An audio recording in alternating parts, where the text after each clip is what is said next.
what examples of of decision making would you see now as being good examples of decision making within your working lifetime?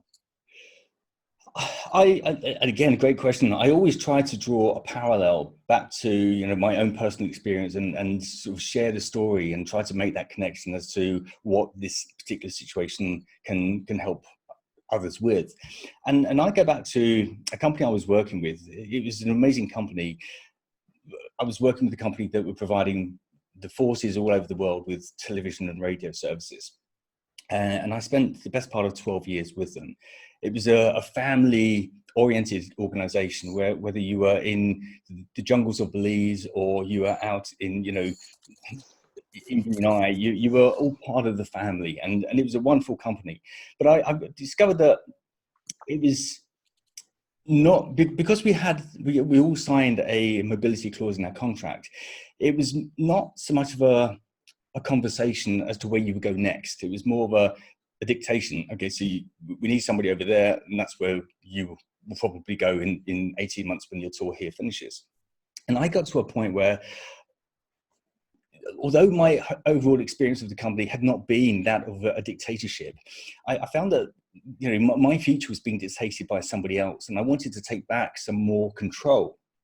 And going back to what I was saying earlier in terms of that emotional versus strategic, and not reacting to things, but more responding to things. I came back from a meeting when I was based in Cyprus. I came back from a meeting at the other end of the island, and my boss called me into his office and he said, "Just to let you know that the controller and I had a meeting earlier on, and you'll be starting a new role on the 1st of January in the Falkland Islands." And I was like, where was I involved in this meeting? And I asked that question. I said, so did I miss something? Where was I in that discussion? And this guy, in terms of his leadership, he just was deferring to the controller of the radio. And he was saying, the controller and I have had a meeting, and he said, you will go to the Falklands on the 1st of January. I thought, okay, internally, I'm reacting. I'm emotionally, reacting to what he's saying, because I'm absolutely fuming inside, because my future, my family's future, is in the palm of somebody else, and I had no say in that. So this was I think this was in the February of 2007. And they wanted me to start my new role on the 1st of January 2008. And at that time, my wife wasn't with me. She was back in the UK, tending with her mother's property after her death, and clearing out all the property with her sister. A very emotional time. And I just said to my boss at that time, okay, so when Kath gets back, we'll have a discussion, and I'll come back to you and let you know. And it's like, the controller and I have had a meeting, and you will be going to the Falklands in your new role on the 1st of January 2008. And I think, wow, there's no room for negotiation on this, and internally I'm thinking, there's no way I'm going to the Falklands. But I was trying to separate myself from that emotional reaction. And I've learned a lot over the years, obviously, since then. So when Kath came back, we went through the whole conversation of what the possibilities of us going there could be. And each time I would get to the point where the job wouldn't really vary. The location would vary, but the job wouldn't. The audience was pretty much the same, just in a smaller number. And I felt it was like taking a step back, not really a progression. So we went through the motions, and we started to get all of the paperwork in order. And I started to notice a lot of internal conflicts going on with my commitment to the job. And that's never been me. I've always been, 110% committed to whatever I do.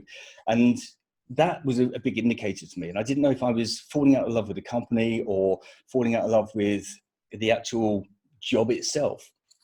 So I was doing my very best to separate my emotions from the strategic approach to, okay, how do I go forward and develop my career to progress onto something, which is going to stand me in high regard further down the line. And I went through the whole of 2007 and got to the point where these internal conflicts were starting to show themselves in different ways, in more frequent occurrences. And we got to the point, we got to the end of the year, and we're now in December, and panic is starting to set in because, you know, I'd had conversations. I had my sort of calls with different organizations, and, you know, there were some verbal offerings going around, but nothing concrete. And it was literally the day before the removal company was coming in to pack us up to take all of our stuff back to the UK, then onto the Falkland Islands. And it was a Monday in Cyprus, was the long working day. I was in the office. I had just had my desk lamp on. All of the office lights were off. I had one presenter on air doing the drive time show. And we lived on the military base. And I phoned my wife at home. And I said, I'm going to ask you one question. And whatever your response is fine by me.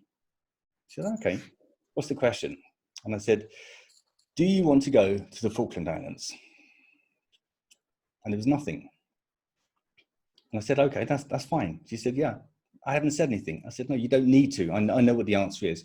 She's always supported me. And a lot of what I'd been doing in terms of that dictation of where you would go next and what you would do was part of the job, and it was almost expected. So she was always supporting me. And it was at that time where I thought, I need to listen to my wife.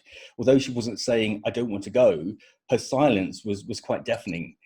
So we went home, we had dinner, and had a lovely evening. And I went in the next morning, and I just went into my boss and I said, just to let you know, I've had a think about the Falklands situation, and I won't be going to the Falklands to start on the 1st of January 2008. And he's like, panic set in his face. He said, but it's all in place. And I said, well, just to let you know, I won't be going to the Falklands. And I was then pushing back, and I felt like I was in control compared to the early part of the year where I was not in control whatsoever. Mm. I felt like I was in the driving seat all of a sudden. And, you know, he was saying, well, there's nothing else for you. You know, we've got all of the pieces in place, and, you know, you are part of that chessboard. And I said, I'm not going. And he said, well, we don't have anything else for you. And I said, I know, I'm resigning. And he's like, really? Are you sure? Have you thought this through? I thought internally my voice was saying, are you kidding? I've been thinking this through ever since February when I returned to the UK. For much of a year. I thought about nothing else. And, you know, I had a 3 month sort of severance package where, you know, that was quite hard, but I felt so liberated after making that decision. Sure. I fought through the whole, or the best part of the year, 10 months of the year, you know, fighting off the emotions in terms of the reaction, because it would have been very easy in February to say, do you know what, if you can't have the decency to consult me as part of my future within this organization, my family's future, you know, that would have been very easy just to be very emotionally driven to say, you know, almost screw you, I'm going. But and I didn't play them. I was looking at it from a strategic perspective, and I was really looking at it from that. Okay, if I'm responding to this, I need to come up with the right decision that is going to benefit the company and benefit me. If I had gone to the Falklands, my heart wouldn't have been in it, and I would have probably resigned within a few months, maybe the first 6 months in the Falklands. But also being 8,000 miles away from home, you know, if you resign, you have to repatriate yourself, and it would have been very costly. So I was thinking about it from a strategic standpoint, and that was the driver of coming up with that decision, more so than if I had have made that decision in February. It would have been very emotionally driven, which is very reactive. If I could ask you to bullet point 3 outcomes, beneficial outcomes that decisions should produce for someone like you, when a decision is made, for you, for a good decision to have been made, what do you need to have as a result of that decision being made? I think you have to be honest and consider the interests of the parties involved. So, you know, if that was a negotiation and the parties involved were obviously the organization, myself, and my family, and I was trying to consider what the interests of all of those parties involved in that negotiation of me going to the Falklands and the outcomes of that would have been. So you're talking about transparency there? I think absolutely it's got to be transparent. And whilst Okay. we have, all parties will have different interests that will need to be met or serviced, you know, I think if you can certainly